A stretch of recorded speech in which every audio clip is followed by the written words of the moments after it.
Direction with the word. Broadcasting from the First National Bank Tower, this is KLEKLP Jonesboro, the voice of Arkansas Minority Advocacy Council. Good Wednesday morning, Jonesboro. This is meteorologist Tim Root with your KLEK 102.5 forecast. Mostly sunny skies expected today. High temperatures 90 to 95, light south winds. Mostly clear skies overnight, about 70 to 75. Thursday should be partly to mostly sunny in the mid-90s, and it looks like a chance of showers and thunderstorms Friday, partly to mostly sunny and hot in the low 90s. Officially, fall arrives Monday, September 23rd. Jonesboro, that's your KLEK 102.5 FM weather. From Feature Story News in London, I'm Ollie Barrett. Jordan, Turkey and Saudi Arabia are among the countries condemning annexation plans for part of the occupied West Bank set out by Israel's Prime Minister. A Scottish court ruled UK Prime Minister Boris Johnson's suspension of Parliament was unlawful. The WHO's warning of a shortfall in funding to contain Ebola in the Democratic Republic of Congo. And German Chancellor Angela Merkel's urging China to respect human rights in the city of Hong Kong. It's 9:01. Community Conversations is brought to you by Arkansas Early Learning, offering no-cost childcare in Jonesboro and Northeast Arkansas. Applications at arearlylearning.org. Arkansas Early Learning is a nonprofit organization. KLEK LP Jonesboro, the voice of Arkansas Minority Advocacy Council.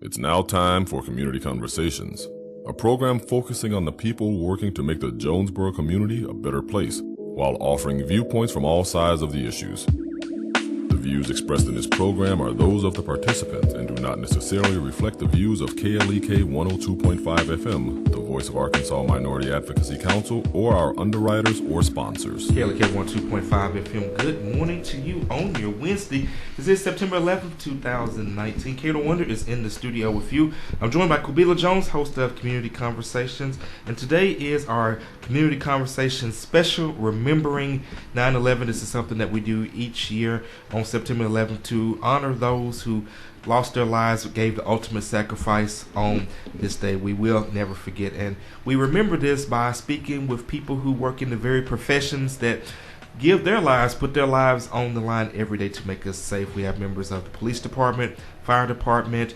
911, and of the ambulance services. And joining us today in the studio is Jonesboro Police Chief Rick Elliott, Jonesboro Fire Chief Kevin Miller, Craighead County E911 Director Jeff Presley, and Mrs. Becky McAdoo of Emerson Ambulance Services. So, how's everyone doing today? Good morning. All right, Kubila.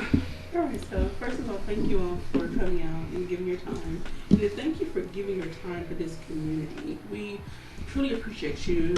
I can't speak for everyone, but I know the majority of people have needed one of your services at some point in time in their life, whether it was a house fire, car accident, random crime, so someone has needed your service at some point or another. Thank you so much for what you do and for your, swift response times to the best of your abilities. So we're going to go around and talk about, how did you get into this career? Who you are, and then how long you've been serving, and then, why did you get into this career? I think some people think that it's just clock in, clock out, get a paycheck. It's so much more than that. So much more comes along with the jobs that you do. So we're going to do ladies first. Sorry, guys. So, Ms. Becky, we'll start with you. I'm Becky McAdoo. I've been doing this for 26 years. The reason I really got into it, I can remember when I first came to Jonesboro, probably in 1980. I had a real bad wreck outside of our home on Main Street. My mom and us, we ran outside. The lights, the sirens, it was something that always stuck with me, I guess. And then when I learned to drive, every time I seen an ambulance, a fire truck, a police car, it always went through my head, what's going on, And then a friend of mine and I, when I was about 23, we went to EMT school, and it's history from there. 26 years later. All right, so can you shed some light on what the process is like? We know that the fire and police go through rigorous training, and people that are dispatchers for E911 go through different trainings. What is the training like for EMT. The training, you'll start out, you'll go through an EMT program, which is 5 months. Okay. It's usually 2 days a week. Okay. And then you'll do so many hours in a clinical setting through the hospitals or through psych facilities, and then you will do EMS ride time. Okay. And you'll ride with another crew. I believe their hours they do 24 or 48 hour training clinic time on the ambulance before that. And then if you decide to go on to a paramedic program, that's a year program. Their hours are like over 1,000 hours of clinic time. Wow. It's much more intense. You do a lot more advanced training in order to save your patients. Have you ever seen people go through the program or go halfway through and say, you know what, this is really not for me? Because it takes special people. Yes. Because you never know what you're going to get when you answer a call. You don't know what condition that person is in or what the accident looks like, whatever the case. So have there been people that say, you know what, this is not for me? A lot of them catch it during the EMT training. Okay. Before they even make it to the Before they even make it, yes. Okay. I actually started doing ride time and hanging out at the ambulance service while I was going through EMT school. I had a lot of friends that worked there and actually got to go out before I even started school. So. Okay, awesome. Thank you. Mr. Jeff?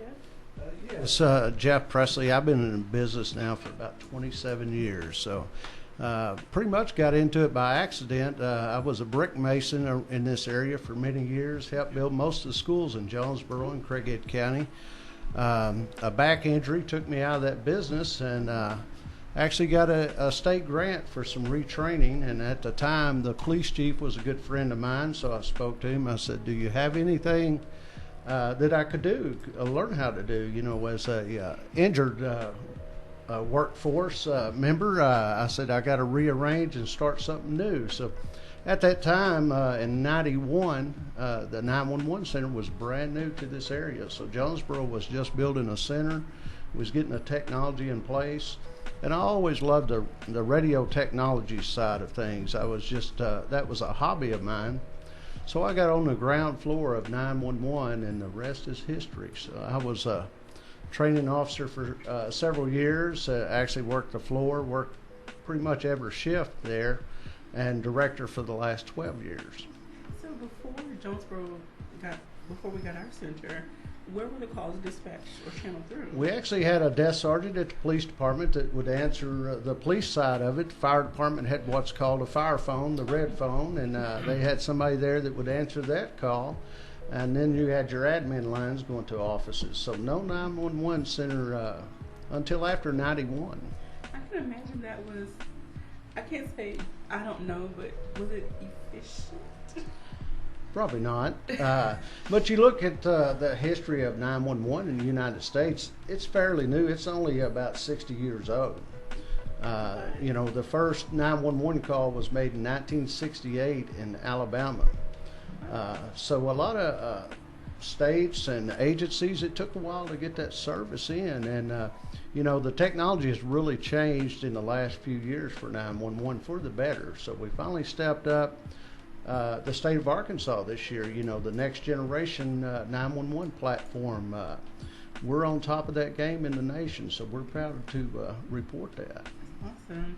And also, the same with any other profession, the individuals who serve as dispatchers, they have to have a heart for what they do. They do. It's, it's a very important job, and it takes about 3 months of training. And this is our second year under minimum standards with state law enforcement. So now we have a set training course that they had to go through. It's 3 months, had to get their certifications. And we see a lot of folks that don't make it through that 3 months. Because after you finish all your training, get tested, we're going to reward you by putting you on third shift, working weekends and holidays. And I can imagine the call, and I'm sure Chief can attest to some of the calls that come through at those times. Oh, absolutely. When you sit down at that console and you put that headset on, you're looking at 48 radio channels, 24 phone lines, and 5 monitors, 2 keyboards. You better be ready for action. Oh, my God. All right. So we definitely give a shout out to all of those dispatchers. Well, thank you. We have a great crew here in Jonesboro. Very proud of them. That's awesome. And we'll come back around with some more. Okay, thank you. All right, Chief Miller. Good morning. Appreciate the invitation today. So I'm Kevin Miller. I've been with the fire department coming up on 32 years now. Yeah, that's a polite way of saying I'm old. I was kind of a second generation. My father got involved when I was very young with the local volunteer fire department here in town, and I got to follow him around to the fire stations from the time I was 14 years old. And I realized very quickly that's what I wanted to do, and I never wanted to have to get a real job and grow up and work for a living. So I migrated towards that, and when I turned 21, I went down to the Jonesboro Fire Department, took the test, and was very fortunate to be hired and been able to move forward from there. All right, so can you tell us, some of the highs and lows of what you do? Because again, when one service is dispatched, you all get dispatched too, and I experienced that for myself on a personal level. But what is it like? It can be a roller coaster ride. Obviously, everything centers with 911 and the difficult job they have. No one ever calls 911 and said everything's okay. Mm-hmm. So it starts with them, and they relay the information and get fire, police, Emerson's, Medica going. And it is a roller coaster. We get to see the highs and lows. You get to see and have an opportunity to make a difference in someone's life and to really help them in their time of need. Also, there's the downside to it that we've also come to the realization that no matter how hard we try, we can't save everyone. There's 3 basic rules in emergency services. You can't save everyone. Bad things happen to good people. Rule number 3 is fire, police, EMS will do everything they can to break rule 1 and 2. We'll do whatever we can to help the public. So we see them on the worst days of their life, and trying to make it better is the reward, but also realizing it doesn't always have a good outcome. That's the sad part of this situation. Yeah. Can you tell us about the training? Because I've seen some video clips here and there. Like, how heavy are those axes? First of all, but just the equipment alone. When you have a firefighter dressed out in complete turnouts, that's the helmet, the coat, the boots, the air pack, the tools and stuff they have to carry. They're carrying anywhere from 75 to 90 pounds of additional equipment on top of what they already have. Now, it's also, especially this time of year, hot, summertime, that stuff basically encapsulates them. We're trying to protect them from the heat, but also keeps their body heat inside. So the heat humidity is also a definite thing we have to deal with in the summertime. But yeah, they're walking around with 90 pounds of extra gear on themselves the second they step off the truck. Okay, so they have to go through rigorous, cardio, not cardio, but that's strength training. Yes, and we may talk a little bit later about our hiring test, but you're required to take a physical agilities test to be able to get hired. Part of the training aspect for anybody we hire, they have to go to the Arkansas Fire Academy, and they have to complete EMT. They have to complete what we call Firefighter 1 and 2 series and Driver Operator series. And that is a intense 6-month practice that all of our firefighters basically have to go through. All right, Chief Miller, I had a quick question for you. You mentioned about the training. I've seen videos online of different fire departments. They have the firefighters go through the obstacle course. And several of these departments, they always start off with the chief doing the obstacle course first. So do you participate in that as well? I have, yes. Okay. And can we see a video of you doing that? We have 2 parts. There's what we call the obstacle course, the physical agilities test that all firefighters have to take in order to get hired. Mm-hmm. Once you get hired, you still have to take an annual physical agilities test. It's a little different. We don't have the full obstacle course set up for all the existing firefighters, but they have to go through a physical assessment. You have to be able to run so far. You have to be able to so many push-ups, set-ups, that sort of stuff. And I do that every year just like everyone else. So maybe y'all, like I said, ought to film it like the other departments do, because it's actually pretty cool to watch. And so tell us about, and we'll get into this a little more, but how many ladies are on the... currently we only have 1 female firefighter right now. Okay, ladies, we need to step up. Well, y'all. Yes. those that can do it. I know there's some of you who can keep up with these men, give them a run for their money. So absolutely. Let's get some ladies on this fire department. Absolutely. All right, Chief Elliott. Hey, good morning, everyone. Rick Elliott, Chief of Police here at Jonesboro. I've been at Jonesboro Police Department going on 28 years. Prior to coming here, I worked over at Blytheville Police Department for 11 years. And prior to that, I started out as a reserve officer here in Jonesboro in 1979. So, I'm going around about 40 years of law enforcement. And I've seen a lot of changes, a lot of good, a lot of bad, and you know, it was a calling early on in life, and you know, I have no regrets for my decision to do this job, and you know, here I sit today. All right. Now, we've had extensive conversations about, you know, some of the highs and lows that you have experienced, either in the field, in the office, just, you know, every day. But talk about some moments that, okay, let's talk about a high moment that, you know, you felt like, okay, I'm in the right place, I'm doing the right thing, like, yes, this is what I'm meant to do. Well, you know, that a lot of that goes back to the time I spent in the investigation division. And when you apprehend somebody that has committed a crime and you get enough evidence on them to place them in jail, that's rewarding, that's satisfaction. Especially when you get down to making a case just on a small fragment of DNA. You know, a dab of saliva, you know, on a candy bar, something like that, or a fingerprint. So, you know, I did a lot of time working for forensics, polygraph examinations, clearing those cases for those victims who sometimes weren't able to speak because they were deceased. So, you know, I always go to work every day working for the victims out there to advocate for them and do it, you know, sometimes they can't do. And that is job satisfaction to know that you've taken somebody off the street that has committed a horrendous crime and, you know, put them away. They should be. Also, second question, ask the others about the training. That, you know, I haven't seen many videos, but I know that there's a lot of running, and again, there's these sit-ups and push-ups, you know, the various activities in the shooting. Because if you're going to shoot, I mean, how are you going to stop a criminal? Well, sure. I mean, we start out with a physical assessment, just like anybody else, and a written assessment, then a psychological exam. Then applicants have to also go through a polygraph examination. And I was polygraph examiner for many years, and I couldn't tell you how many hundreds or thousands of applicants I've screened over the years through polygraph examinations. But well, I mean, some do, some don't. And the information we got on the applicant to a polygraph is, you know, we feel that the backgrounds that we do, we get the best applicant that we can find out there. And several years ago, we began polygraphing fire department applicants. Again, just to find out, you know, make sure what we're getting applicant-wise is quality-wise.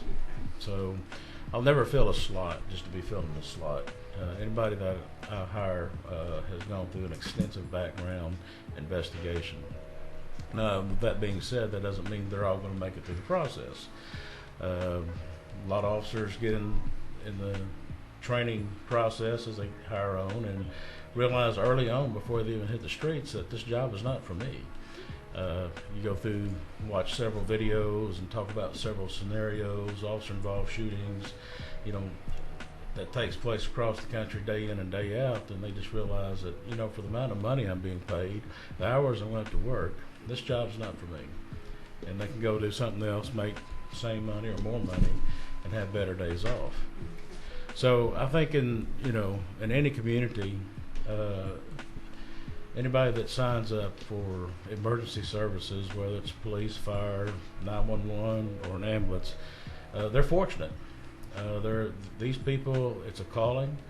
Every one of them could go make more money, have better work hours, and not near the stress that they face day in and day out, and certainly not the tragedy that they have to deal with day in and day out. You know, essentially, it will take a toll on a person over the period of years, seeing death and, you know, tragedy day in and day out. I can imagine. What I would like to do, we look into talk about how we can plan and work with you all. I want us to do kind of a mock test. For each of your departments, I would love for us to go through a mock test so that you trying to kill me. So that people can. I knew she hated not me. The physical part, just like a crime scene or an accident scene, and okay, kind first of walk just through the it. testing, and then maybe the polygraph or the psychological test. You know, just kind of give people an inside view who may be considering any one of these careers, Sometimes I don't think there's enough information out there. People have these bright-eyed ideas about, oh, I want to do this, I want to do that, but they don't know what they're really getting into. Right. And it costs you resources to, one, get them tested, trained, and then for them to decide, no, that's not what I want to do. Yeah, it's costing us, and actually it's costing you, the taxpayer, those resources, because you're paying that salary during this training phase, and then if they wash out, then that's money that's gone. So, again, it goes back to trying to get the best applicant that we can to bring into the job, but again, they all do not succeed, and then there are some that make it out into training, and then we feel that they're not a fit for the department, and we'll have to wash out. Okay. So we go through a lot to get a little, and then once we do get a new recruit batch, then we'll typically lose one or two out of that every cycle. I would love for Legacy to go through the process, and yes, that includes the physical agility. Don't worry, we'll have an ambulance on standby. We always do. But that would be, you want true insight, we will give you true insight. Well, I did do CPA, so you know, if y'all do it, I will come out. Let's see, for Becky, just have my friend Javon out there, so he can be the one that load me in the ambulance. Shout out to my friend Javon. Okay, so you and Javon, y'all got me. Well, speaking of CPA, are we getting ready for? I don't have the glasses on. We got about 30 seconds, so we'll go ahead and get ready to go into our break. We got a Facebook shout out to Nathan Coleman. Appreciate you for checking in our live feed. This is Community Conversations. We are remembering 911 with first responders of Jonesboro. Don't forget, you can give us a call at 870-277-1080, or you can leave your questions and your comments on our Facebook live feed. Our intern, Ms. Tamara, has been writing down questions all throughout the show, so we'll ask those questions on the other side of the break. So don't go anywhere. This is Community Conversations on KLEK 102.5 FM.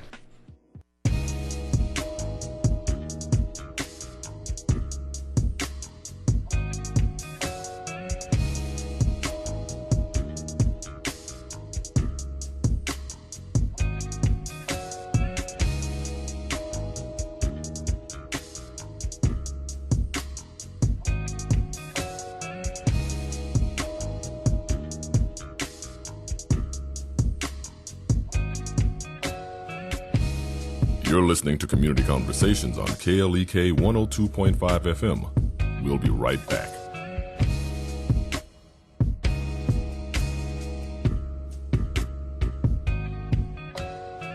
How can you help your spouse have an affair? I'm Mark Merrill with today's Family Minute. In marriage, there are two people and two sides to every story. When it comes to affairs, both spouses can often point to things that led to the infidelity. The person having the affair cannot justify it. It's never a good thing. But there may be some things that push them in that direction. Here are some ways to push your spouse towards an affair. First, don't really listen. Be sure to glance down at your phone or laptop every few seconds so your spouse knows that what they're saying isn't that important to you. Second, stop having intimate conversations. When your spouse wants to talk to you about their hopes and dreams, make an excuse why you can't talk right now. For more ways to help your spouse have an affair, visit my blog at markmerrill.com. Remember, your family first. Family Minute is made possible by the Kappa Nu Omega chapter of Alpha Kappa Alpha Sorority Incorporated, a non-profit organization committed to service to all mankind. Kappa Nu Omega Alpha Kappa Alpha on Facebook and KNOMEGA1908.com. Family Minute is brought to you by the Gears Foundation, a non-profit organization providing students with assistance in their academic and career pursuits. Gears Foundation on Facebook, Gears_Inc. on Instagram, and the Gears Foundation at gmail.com. The McDaniel Law Firm, 400 South Main Street in Jonesboro, is a firm believer in justice and equality for the minority community. The McDaniel Law Firm has fought for our rights for over 44 years. The McDaniel Law Firm offers legal help for wrongful death, as well as trucking and automobile accidents. Bobby and Brett McDaniel are available for a free consultation at 870-336-4747 or at www.mcdaniellawyers.com. House of Details, located at 3915 East Highland in Jonesboro, is a proud supporter of KLEK,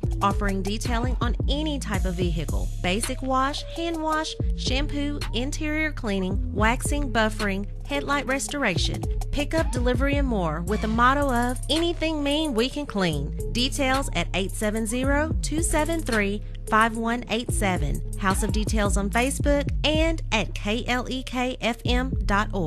Hello, I'm Officer Jonathan Hagens of the Jonesboro Police Department. One of the best decisions I ever made was to join the Jonesboro Police Department. Since joining, I've had the pleasure to give back, protect, and serve my community. Now I want to let you know about that same opportunity. The Jonesboro Police Department will conduct testing for the patrol officers at the Valley View High School. Applications are available online at jonesboropolice.com. The Jonesboro Police Department offers a competitive salary, health, and retirement benefits, top-of-the-line training, and most importantly, the chance to make a difference in the Jonesboro community. Join me in making Jonesboro a better place. The Jonesboro Police Department is an equal opportunity employer, and women and minorities are especially encouraged to apply. More information, 870-935-5657. Applications are being accepted. Applications are available at jonesboropolice.com.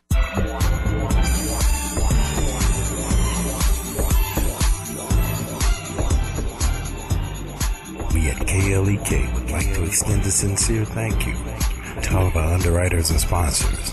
If you would like to sponsor or underwrite our programming and help us to educate, entertain, and empower the community, our number is 870-203-9951. Our email address is klek1025fm@gmail.com. The website address is klekfm.org. Again, thank you for listening.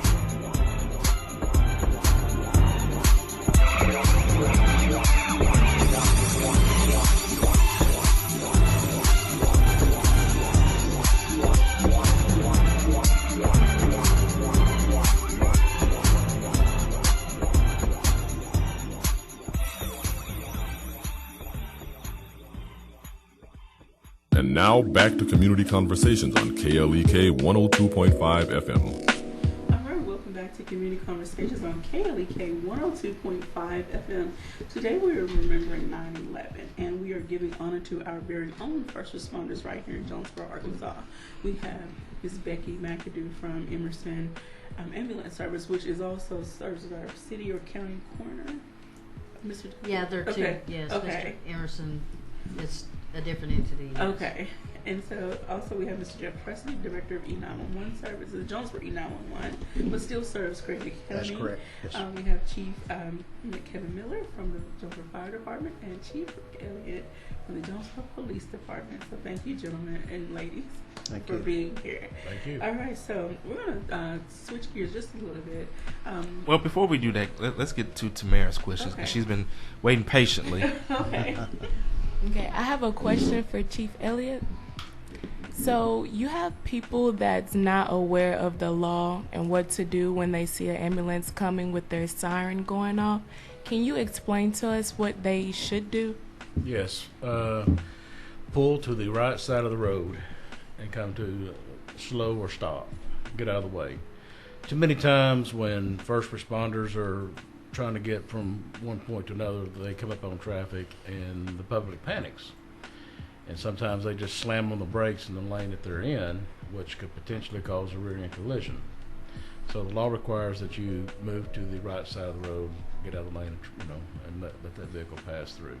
So please bear that in mind, because these first responders, they're trying to get to somebody that's life's in danger. And if you lock up the brakes in the lane you're going in, this fire truck, ever how much they weigh, they just can't stop on a dime. And then you're potentially putting them at risk and then yourself at risk. If that truck hits you doing 20, 30 miles an hour, it could put yourself in a critical situation. So no matter what you're doing, how big of a hurry you think you're in, when you see lights and sirens approaching you, get to the right side of the road, get out of the way, and let that emergency vehicle get through. All right, your next question? Okay, this question is for everyone. What is your most memorable situation on the job? Share a memory from your years of experience. Well, I'll start out, and it's a sad memory, but West Side School, the shootings out there, that's something that changed the face of 911 for sure here in Craighead County and Jonesboro. It's something that we have to remember and train to be prepared for. Anyone else? I would have to echo the same. That was probably the worst day and most memorable day, and day that has haunted me, to this day. That I was one of the first responders, and I pull up out there, and you have a situation that looks like a battle zone, and you've got kids laying everywhere that's been injured. Then you've got people that were not actually injured, but they were psychologically traumatized by this, and that they were on the ground. So then you're having to triage people to see who was hurt, who wasn't hurt, and to get those people taken care of. On the positive note, that day, police, fire, and just people from all over responded to that scene and took care of the situation. And it just kind of shows you that this is what we do day in and day out. It is a team effort. We all have to work together. It starts out with a phone call or dispatch. They get the information out. First responders, whether they're on duty or off duty, when a situation like this comes up, they're going to jump up and take the call. They're going to respond to that scene. And this is what happened on that day. It's a very unfortunate day, but together, working together, there were lives lost, but on the other hand, there were a lot of lives saved because of quick response of our first responders and the teachers and staff at the school. So, a horrible day, but that's one that kind of stands out in my mind. Chief Miller? Kind of the same thing. Everyone remembers the West Side shooting and the tragic impact, but on the positive side of it, the effect not just from everyone coming to work together, but the community itself and the weeks that responded that, the community way they pulled together to heal themselves, and the unity that we had at the time for this community was amazing. Super tragic what happened, but I was so overwhelmed with how the community tried to pull itself together afterwards, and that's something that I'm very grateful for and was very proud of at the time. I'm going to have to agree with these gentlemen. I was fortunate enough to be off that day, but I did rush to work, and I couldn't do enough. But be there for my fellow workers and whoever needed me. All right, and Tamara, I think that transitions to the other question that I see on your piece of paper. Since today is 9/11, where were you when 9/11 happened, and how did you feel about that?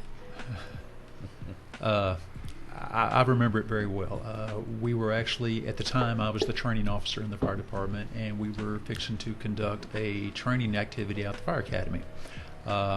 I'm there at Station 4. We were trying to get things ready, and obviously the news broke in with the events that had happened with the airplane crashing into the tower in New York. And at the time, that was the first aircraft. At the time, there was a lot of discussion. We didn't know. It was an accident. We're sitting there watching it as, from a firefighter standpoint, trying to look at the challenges and the difficulties of what they're going to have to do. And this is just a tragic accident. And we're trying to figure out what are they going to do, how they're going to attack the fire, how they're going to get everybody out. And we're literally sitting there watching it on TV when we saw the second plane hit the tower. And literally everyone just stopped. And we all realized at the same time, and one of the other firefighters sitting there said, "This isn't an accident. That was done on purpose." And then the realization set in that literally this country was under attack. Then we started hearing the reports right after that about the one at the Pentagon, the plane crashing in the Pentagon. and we were glued and transfixed to, we had cell phones back then, but we didn't have smartphones the way we do now. So our source of information, we were glued to the TVs and the radios trying to get the information. And we were sitting there literally watching when the towers started coming down. And it was just overwhelming, and no one could say a word. And we're just sitting there watching this devastation happen in front of us. And it was just almost overwhelming at the time. Anyone else like to chime in? Well, I remember well, I was a training officer also with 911 at that time, and I had worked the night before till 10 o'clock. So I was up watching the news, drinking coffee when all this transpired, and turned on my police radio that we carried with us as supervisors and training officers. And I could hear the radio traffic that, our city and our area was in panic mode. They was having arguments and fights at gas stations. There was a rush to fill up every tank that they could get. It turned into a busy day. Without a doubt, I got dressed and went in and worked until 10 o'clock that night. So something that happened so far away has still such a huge impact. Absolutely. It does on any situation, whether it's something big or something small. It always trickles down to our community. And as Jeff said, that people went into panic mode. Literally, the nation was under attack, and we didn't know how far those attacks were going to go. And so people began to go to the grocery store and gather supplies and get gas. Just in preparation of, we didn't know what to expect from here on. So that created a whole other issue. So yes, that's up north, but here in our community and communities around us, it was the same panic scenario taking place. And we don't know what to expect in the next days to come. Yeah. Well, that led into the next issue, that it did hit locally. We're watching this on the national news, but and that was the most prominent thing at the time. But in the preceding days after that, if y'all remember, the next thing that came up was what we call the anthrax scare, where the anthrax was to be sent through the mail. Even here in Jonesboro, Arkansas, in a small community 1,000 miles away from New York and Washington, D.C., where that was going on, we had multiple calls for anthrax scares because people were basically in a panic mode. And we were having to address those responses. We had to change our tactics. We had to change our focus, and it became a different type of response that we were doing at the time. And we made, at the time, dozens of calls over a very short period of time over the next couple of weeks for possible anthrax situations that we had to adapt to. That created a whole nother fear that this is something that could be sent to somebody through the mail and it could be spread anywhere. It was a very challenging time, and we all had to adapt to the new challenges and the new dangers that were being faced with us. Yes, it was very scary even to check your own mail, Mm-hmm. That is crazy. I feel like I've been living in a bubble. Like, I feel that I have not been as engaged in the activities of our community prior to probably the past 5 or 6 years. And I really hope that conversation like this help the residents to open their mind and say, okay, there are things happening on a global level and then on a local level as well. Well, absolutely. Things occur around the world day in and day out, and this is why we do what we do, and we look at the situations going on across the country. On my end, every day I'm looking at threat assessments from various intel sources throughout the country, through the feds and through the state fusion center. What is going on globally and how it could potentially affect us. So you have to pay attention to what's going on and how it could possibly affect your community down the road. Just such as recently we had this social media scare about the possible school shooting. This originated overseas, and then that information got on social media and it spread like wildfire. Then the next thing you know, on the day that it's supposed to take place in Arkansas somewhere, it created mass panic, and that's terrorism. That is just strictly pure terrorism, and that's how terrorism works. They instill terror through means like this to the public, and it's unfortunate that people panic in regards to it, but understand the panic. But this is what we face day in and day out. So we have to assess this information and take the information, and then we apply the resources to protect the public. So, I assure you on a daily level, our federal partners, law enforcement partners, are constantly looking at this kind of information that's coming in to our country and the threats against our country day in and day out. And, for the most part, we just don't have an actual incident, and sometimes it is stopped through the preventative measures of what our federal government and state and local partners are doing to prevent such attacks. So they have a great intel process when these things pop up. And as this one on the other day on the school shooting thing, it was dispelled by the feds early on, but it got out to the public anyway, and it ran rampant and caused problems. So these are the challenges that we face. I assure you and all the public, if there was a credible threat, then we will take extra precautions, and we will put that information out there also. We have a social media website, and so does Dispatch, and we will feed that information out to our websites and to the news media if there was something that we're really concerned about. The public will be warned. And one of us is on the radio going, you need to do this, then pay attention that, this is what you need to do, because we do feel that there's a critical situation and you need to do as you're asked to do. That kind of brings you to another point, so if there was a time of incident that something critical is taking place in your community, again, bear in mind those first responders are going to be coming from all over. And if we had something critical here, we're going to have first responders from other towns and other surrounding areas that's going to respond also. So if you're driving down the road and you got somebody with lights flashing trying to get to somewhere, give them the courtesy, get out of the way, because they're trying to get to the situation and help resolve what's taking place or get aid to whoever needs aid. So first responders work well together day in and day out, every day. And a lot of the public they don't realize how much of a team effort it is day in and day out. There's been many times on accident scenes and whatever, I'm helping load patients up on the stretcher and helping load stretchers in the back ambulances, things like that, just such as the fire department does. I mean, whoever gets on the scene first, they're using their trucks to block the scene, the accident scene, to protect our officers and their firefighters and the scene from oncoming traffic. So we have this huge big red truck that we use as a barricade.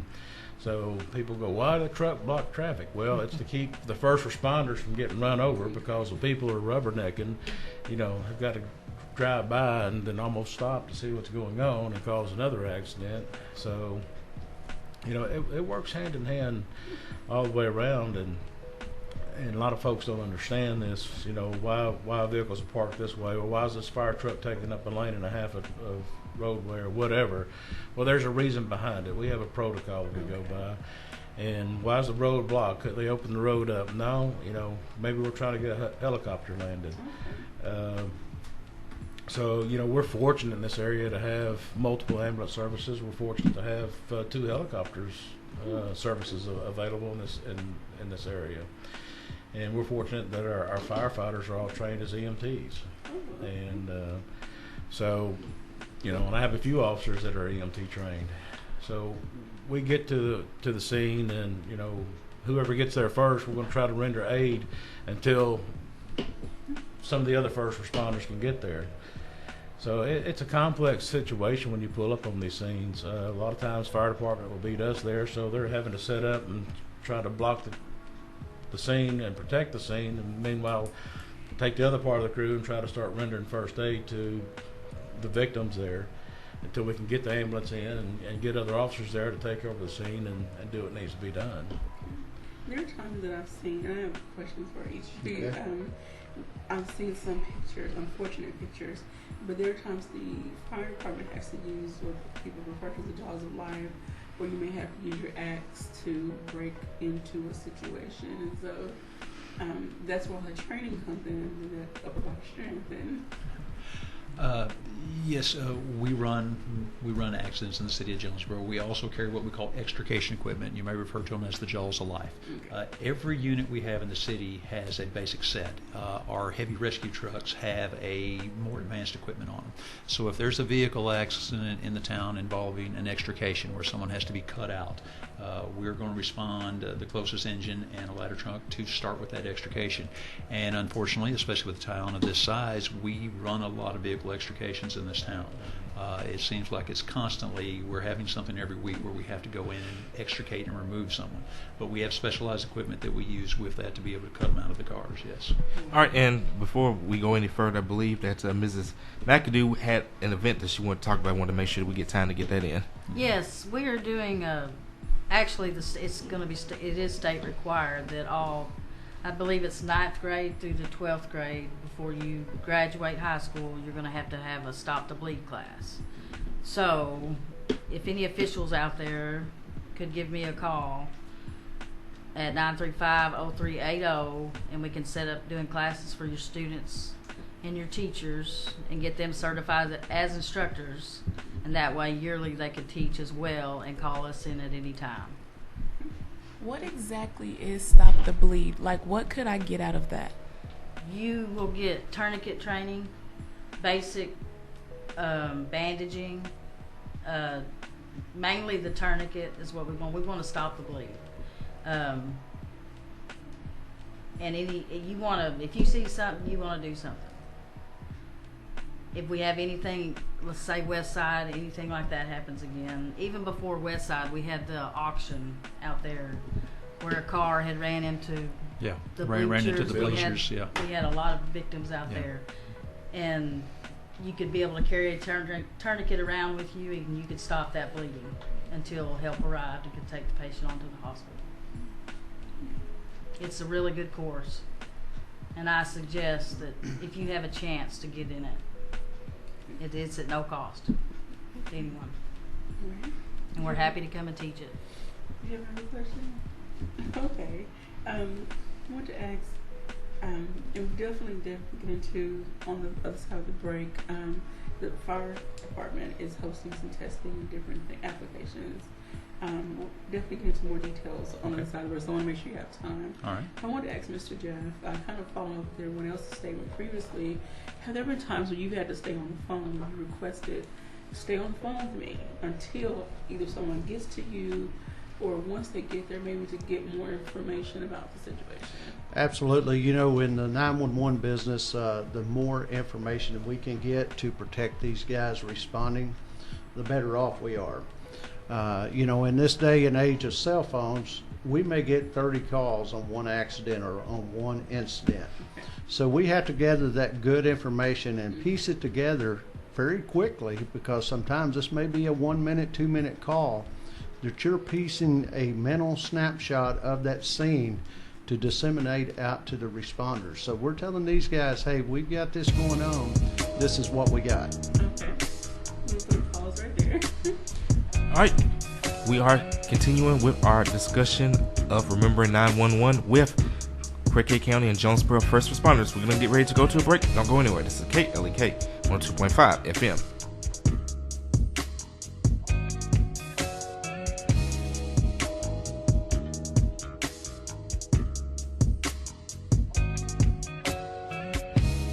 You're listening to Community Conversations on KLEK 102.5 FM. We'll be right back.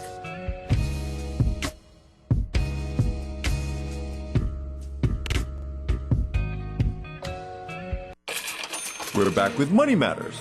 I'm Alfred Edmond Jr. If you're recovering from a financial setback, getting back on track may not be easy, but it can be simple. Don't assume you can fix the problem on your own. A financial planner can help you see and correct your errors. If a home foreclosure or bankruptcy is looming, see a credit counselor first. An attorney can also offer guidance and alternatives. Next, develop a plan. Your plan must be more than just a list of to-dos. It's not about what you put on paper, but what you're actually committed to doing on a day-to-day basis. You have to either cut costs, increase income, or both. Next, leave home without it. Credit is not meant to be a substitute for the cash you don't have. Pursue a cash-only lifestyle until your debt is back under control. And finally, find a money mentor. I'm Alfred Edmond Jr. for Money Matters at AURN.com.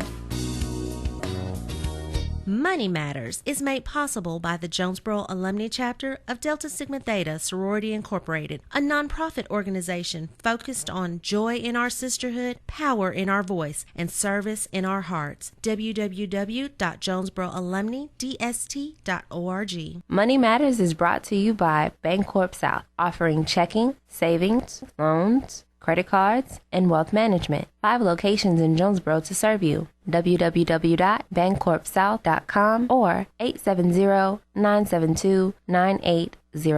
Money Matters is brought to you by the Gears Foundation, a nonprofit organization providing students with assistance in their academic and career pursuits. Gears Foundation on Facebook, Gears_Inc. on Instagram, and the Gears Foundation at gmail.com. KLEK thanks CJ Pepper and the staff of Life Strategies Counseling Incorporated for helping people through hard times in life such as depression, family issues, stress, abuse, and more. They offer counseling and therapy for all ages, individuals, families, and groups. They are located at 1217 Stone Street. Phone number 1-866-972-1268 or online at lscihelp.com. The key to making this station even better could be parked in your driveway right now. Donate your old car to us, you'll get a tax deduction, and we'll tow it away for free. Go to klekfm.org for more information.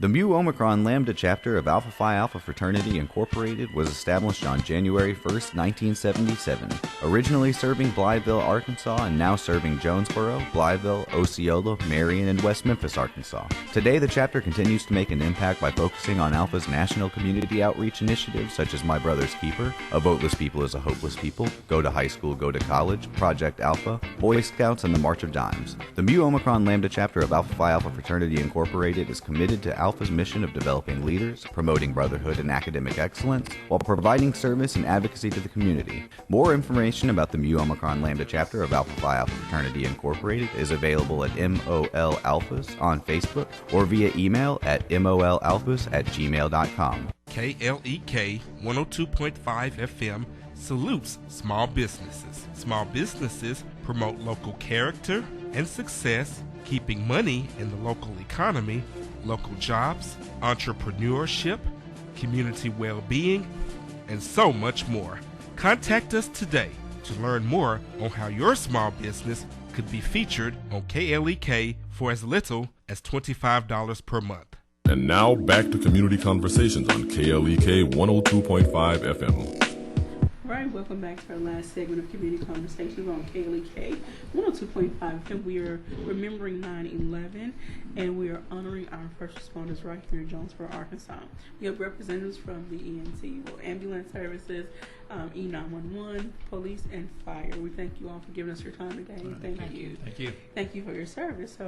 As stated on the other side, we're going to lead into the fire department is doing some recruiting and testing and things of that nature. So tell us what you got going on. Yes, coming up here this fall, we have our annual hiring recruiting test. We will start taking applications next Monday.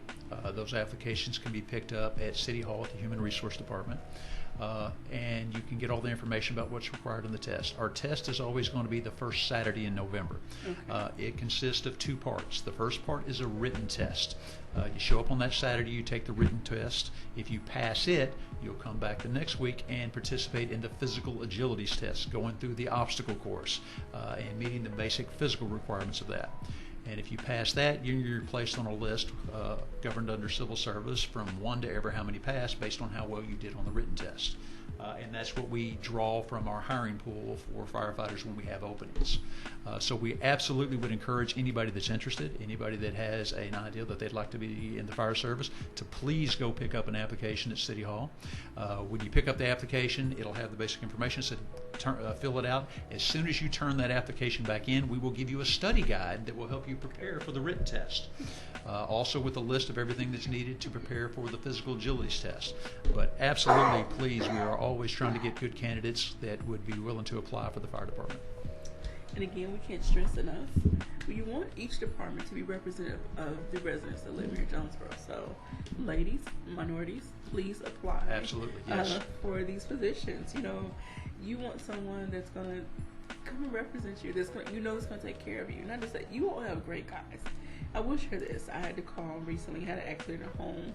The fire department showed up before the EMTs, so they were able to help me with my situation. So shout out to those guys in Engine 6 over there. So, I think Tamir had a question. Go ahead. The tests that you take before you are hired, do you have to pay for those? No. This is all free. It's part of the services. All you have to do is show up and be willing to put in the effort. Like I said, we will give you the study guide. The study guide's free. There's no charge for that. And all we ask is that you show up and put in the effort. You have to be at least 21 years of age, have a high school diploma, and a valid driver's license. Those are the only 3 requirements that we have to be able to get started with the process.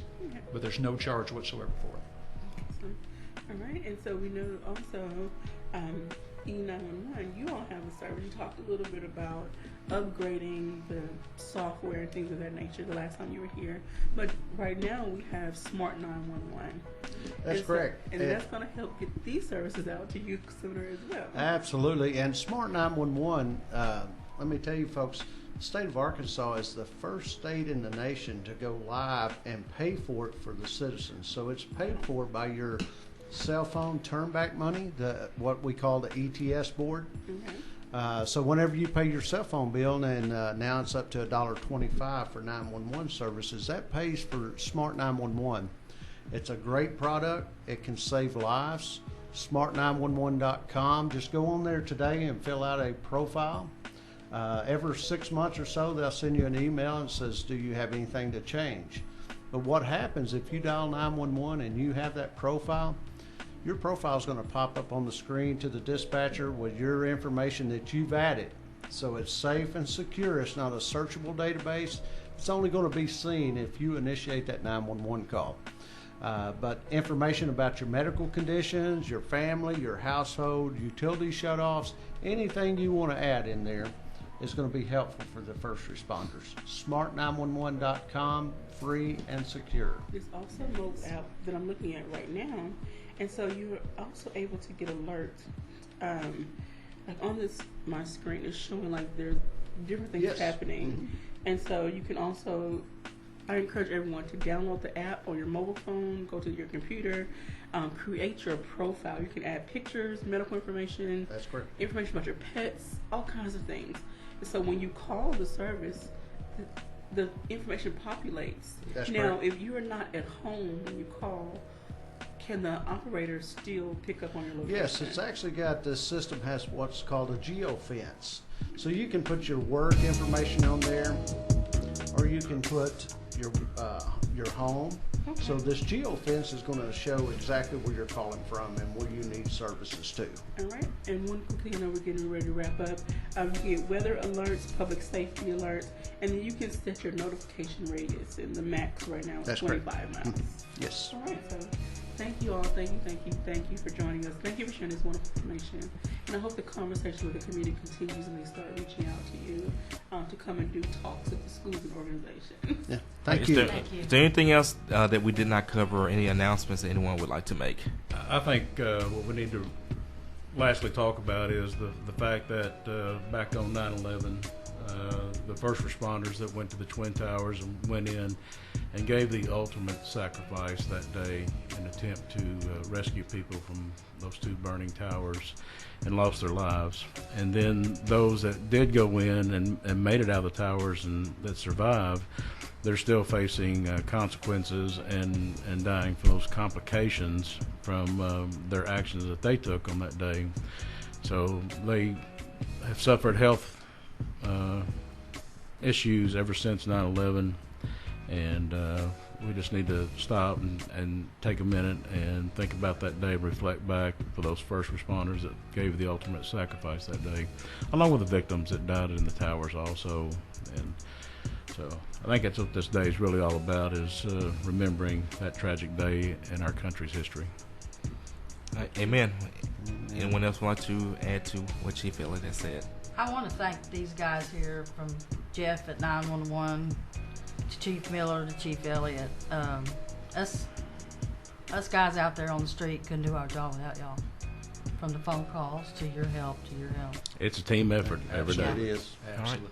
Well, once again, thank you to each and every one of you. 9/11, we will never forget. This is All Gospel Wednesday, so you know what that means. We have great gospel music all day long, and we definitely, on this day, want to definitely keep everyone lifted up in prayer. We did prayer on our Wednesday morning Bible study, so I think this is an appropriate day that we lift up everyone in prayer. You guys have a great and blessed day. This is KLEK 102.5 FM.